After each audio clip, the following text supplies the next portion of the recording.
रमा एकादशी का व्रत कार्तिक मास के कृष्ण पक्ष की एकादशी को किया जाता है। इस व्रत को करने से व्यक्ति को मोक्ष की प्राप्ति होती है और सभी पापों का नाश होता है। रमा एकादशी का व्रत विशेष रूप से धन, सुख और शांति प्रदान करने वाला माना जाता है। प्राचीन समय में मुचुकुंद नाम का एक प्रतापी और धर्मात्मा राजा था।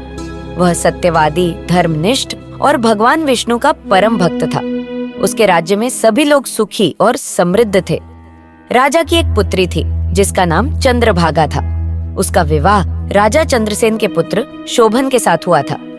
एक दिन शोभन अपनी पत्नी के साथ अपने ससुराल में आया। उस दिन रमा एकादशी थी और राजा मुचुकुंद का पूरा परिवार इस व्रत का पालन करता था। शोभन का शरीर दुर्बल और कमजोर था। चंद्रभागा ने उसे बताया कि उनके पिता के यहाँ एकादशी का व्रत अत्यंत कठोरता से किया जाता है और व्रत करने वाले को बिना अन्न और जल ग्रहण किए रहना पड़ता है। शोभन ने भी इस व्रत को करने का निश्चय किया, लेकिन उसकी दुर्बलता के कारण वह व्रत का कठोर पालन न कर सका और रात के समय उसकी मृत्यु हो गई। चंद्रभागा अपने पति की मृत्यु से अत्यंत दुखी हुई, लेकिन उसने अपने धर्म और कर्तव्यों का पालन किया। भगवान विष्णु की कृपा से शोभन को देवताओं के लोक में स्थान मिला।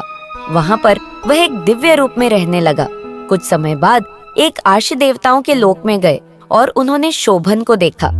आर्षि ने शोभन से पूछा कि वह कैसे वहाँ पहुँचा। शोभन ने उन्हें बताया कि उसने रमा एकादशी का व्रत किया था, जिससे उसे यह दिव्य लोक प्राप्त हुआ। आर्षि ने यह बात चंद्रभागा को बताई।